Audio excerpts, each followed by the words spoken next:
Part 1. You are going to hear a conversation. First, you have some time to look at questions 1 to 7.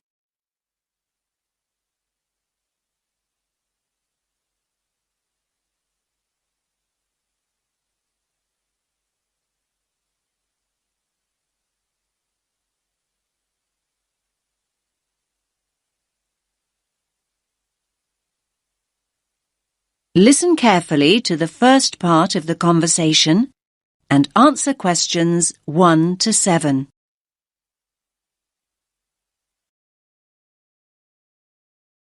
Rita speaking. What should I do for you? Oh, hi. I'd like to order some stationery. Could I know your name? Jackson, Paris. Right. Can I just confirm your account number and the name of your company, Jackson? Sure. The number is 692411. 692411. Right. And you're from Rainbow Computer? No, the company is Rainbow Communications. Oh, OK. I'll just fix that on the system. Communications.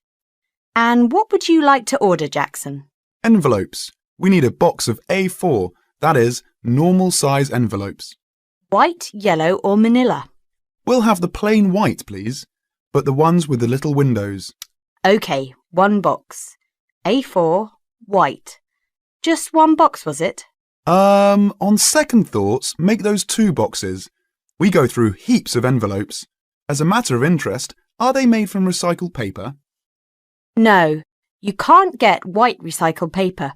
The recycled ones are grey, and they're more expensive, actually. Right, we'll stick to white then. Something else, Jackson? Yes, we need some coloured photocopy paper. What colours do you have? We've got purple, light blue, blue, light green, whatever you want pretty much. There are 500 sheets on the pack. Let me see. We're going to need a lot of blue paper for our new price lists. So can you give us 10 packs, please? Make sure it's the light blue, though. 10 packs of the light blue. Anything else that we can help you with? Let me think. What else do we need? I'm sure there was something else. Pens, paper clips, fax paper, computer supplies, office furniture. Oh, yes. We need floppy disks. Do you have those nice coloured ones? Yes, but they're a bit more expensive than the black ones. That's all right. I'm not paying anyway. Right, floppy disks.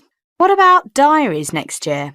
We've got them in stock already, and it's a good idea to order early. No, I think we're all right for diaries, but something we do need is one of those big wall calendars. You know, one that shows the whole year at a glance. Do you stock those? We certainly do. OK, can you include a wall calendar then, with the other stuff? Just make sure it's got the whole year on the one side. Sure. Now you have some time to look at questions 8 to 10.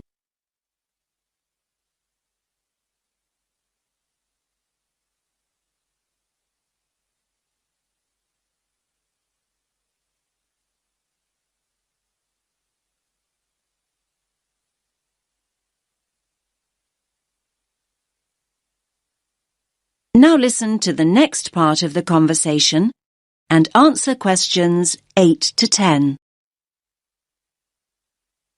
And do you have a copy of our new catalogue? No, I don't. But would you send one? Yes, I'll pop one in with the order.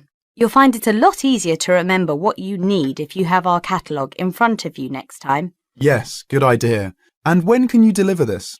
Should be with you tomorrow morning. Can you make sure that it's not after 11:30 a.m? Because we have to go out at 12. There's only myself here on Fridays. Fine. I'll make a note in the delivery docket that they should deliver before 11:30. Thanks very much. Thanks.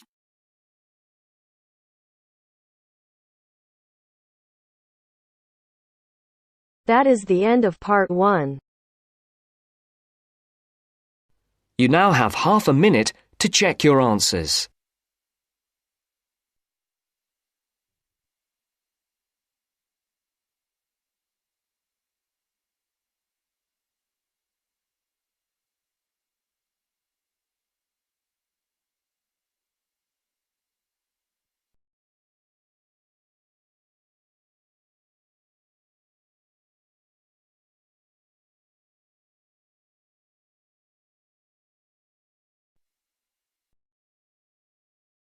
Now turns to Part 2.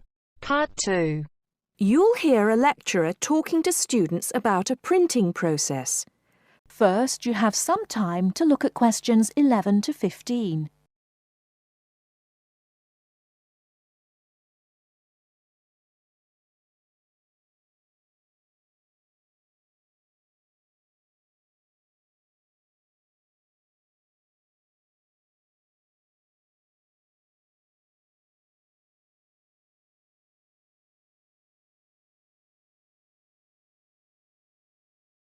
Now, listen carefully and answer questions 11 to 15.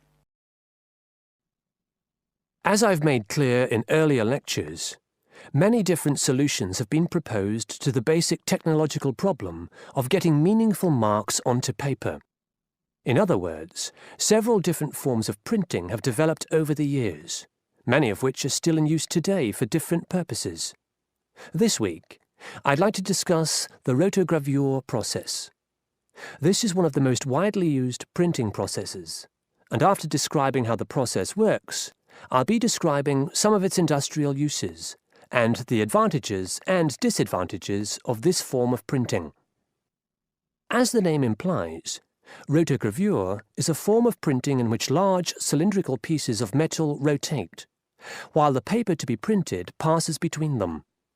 The paper is held in place against the printing surface by the impression roller. The weight of this roller is one of the factors that affect how much ink is actually transferred to the paper. Remember that this roller does not directly transfer ink onto the paper. The side in contact with the impression roller remains blank, and it's the other side of the paper which is actually the printed side. The impression roller presses the paper against the ink-bearing roller, generally known as the gravure cylinder. This roller is etched or engraved using either a laser or a diamond-tipped etching machine. This creates a large number of tiny holes in the surface of the roller which hold the ink. The depth and size of these holes determines how much ink is picked up from the ink fountain, which the whole printing assembly rests in.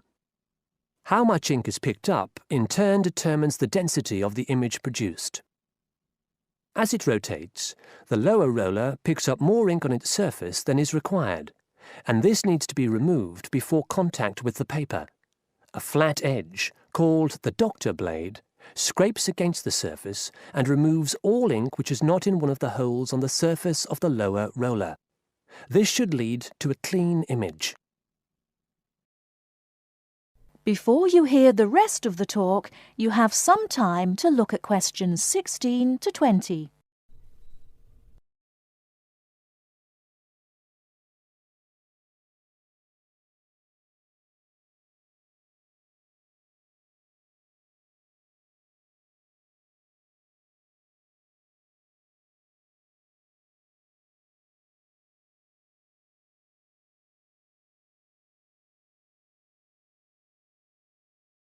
Now listen and answer questions 16 to 20. Now that we understand a little of the mechanics of rotogravure printing, I'd like to look at it in the wider context of the printing industry and discuss the main uses. One of the main advantages of the rotogravure process is that the amount of ink which can be transferred to the paper is high compared to other printing methods. This means that a broad density range can be produced.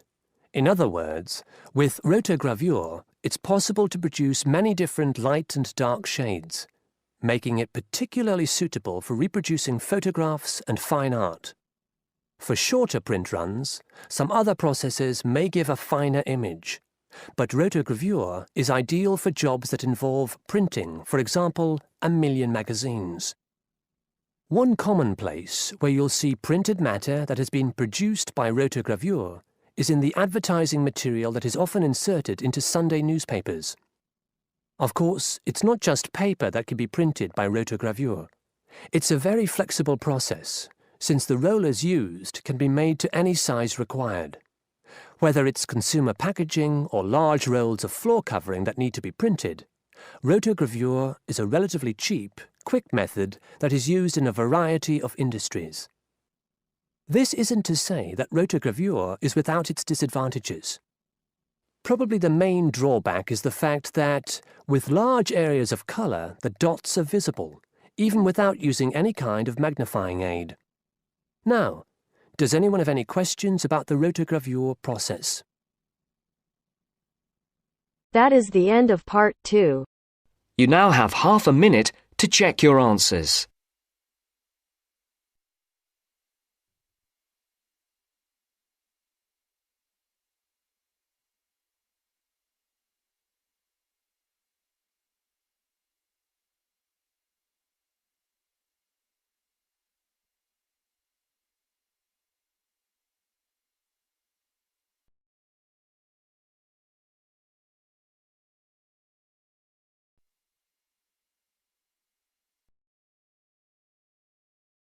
Now turns to part 3. Part 3. First, you have some time to look at questions 21 to 26.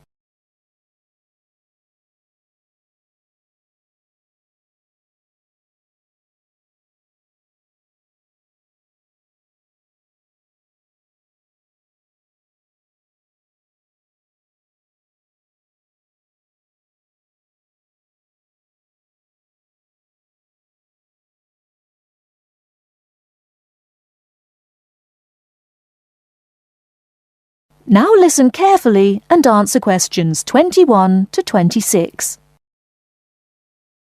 Hello, my name is Emiliano. I am a student here and I'd like to rent a house for 6 months. OK, well, you've come to the right place. We specialise in short-term rental. First of all, I would like to get a few details from you. Can you give me your full name, please? Yes, it is Emiliano Nespla. And can you tell me your present address, please? Yes, it's 17 Middleway, Penrose. I'm living with a homestay family at the moment. That's great. Now, do you have any identification with you? Oh, and we will need a reference from someone who knows you here. Maybe your homestay family. Yes, okay. Here's my passport and a card from my language school. My referees can be Mrs. Alice Thompson. She's my homestay mother and she wouldn't mind, I'm sure. You can contact her at the same address as me, of course. OK.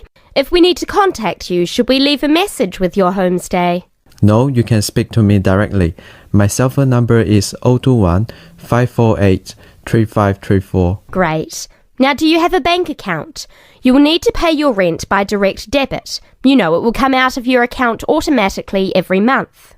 Okay, I don't have my bank account details with me now, but I can get them and bring them back later today. That's fine. Now, can you tell me what kind of house you are looking for? Do you want to rent by yourself? No, I'm looking for a 3-bedroom house. I want to rent with my 2 friends. I will bring them in to see you later today. OK. And what areas are you interested in renting in? Well, here's a map. Can you see my school? I don't have a car, so I need to take some kind of public transport to school and I don't want to travel for more than 30 minutes each way. Do you think you have anything which is suitable? Yes, we do. Here is a list of available properties. I'll highlight the ones that could be of interest to you. Look at the map and go and have a look at the houses with your friends. Do you have a friend with a car? Yes, I do. Good. So go and look outside the houses. It will give you an idea of what the area is like. But remember, don't go into the garden or knock on the door. If you want to go in and have a look, let me know and we can arrange an appointment. Okay, can you give me an idea of price? Yes. If you look at the list, you can see the weekly rent written next to the house address. Oh yes, I can see it now. Do I need to pay anything else? Yes, you need to pay a deposit which you will get back when you move out, and you have to pay a non-refundable agent fee which is equivalent to 1 week's rent. You will have to pay your bills when they come in every month too, of course. Okay, well, thank you very much for your help. What time should I come back with my friends and my bank details? How about 2:30 this afternoon? That sounds good. Thank you for your help. I'll see you later. Thanks for coming in. Goodbye.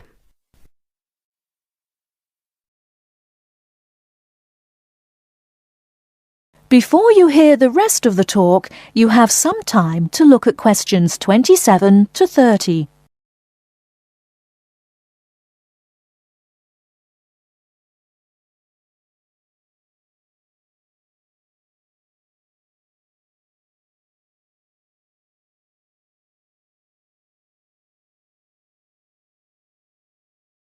Now listen and answer questions 27 to 30. Hey, don't throw that can away. Why not? I finished with it. Yes, but you can recycle things like that. Oh, I haven't got time to recycle everything I throw away. That's a terrible attitude. Don't you care about... Hello, you two. Hi, John. What are you arguing about? Oh, Sam says he doesn't have time to recycle. What do you think? Well, I agree that it can be difficult sometimes. Do you always recycle everything then, Mary? Yes, I think everyone should. I mean, look at the state of the planet. If we don't all start making an effort now, it could be too late. Well, one of the reasons I don't recycle as often as I should is that I don't really know where to go. There are no recycling facilities near me. Well, I know I said I haven't got time, but actually there is a bottle bank near the supermarket just up the road. So I suppose there are limited local facilities. So you can do your recycling outside the supermarket? Yes, but like I said, only limited. It's only a bottle bank. Well, I don't have a car, so it's very difficult for me, but I still do it. Sometimes a friend comes over and we take our recycling together, but not very often. So if your facilities are limited, then mine are very limited. Well, I suppose if you go to all that trouble, I might make more of an effort. Good. If it was up to me, I'd encourage more people to recycle. How? Well, how about some kind of incentive? A reward for anyone who makes an effort to recycle? That's a good idea. But if you think everyone should recycle, then why not penalise those who don't recycle instead of giving something to people that do? If there was a fine for anyone caught throwing recyclable materials in the rubbish, people would take more notice. Well, now you're going too far. Do you really want anyone going through your rubbish just to check if you're following the rules? No, I don't think fines are a good idea. Well, I think we should be doing something. Anyway, I have to go. I've got my social science class next. See you later. Yeah, see you later. Bye.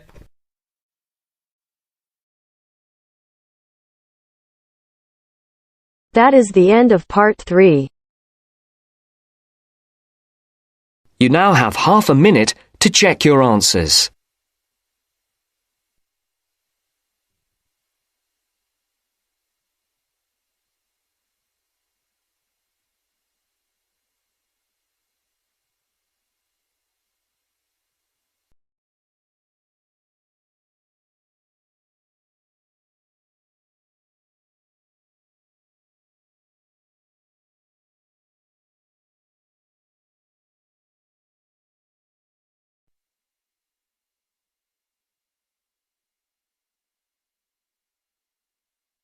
Now turns to part 4.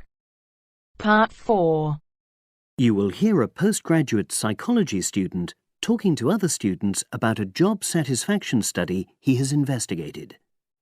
Before you listen, you have some time to look at questions 31 to 40.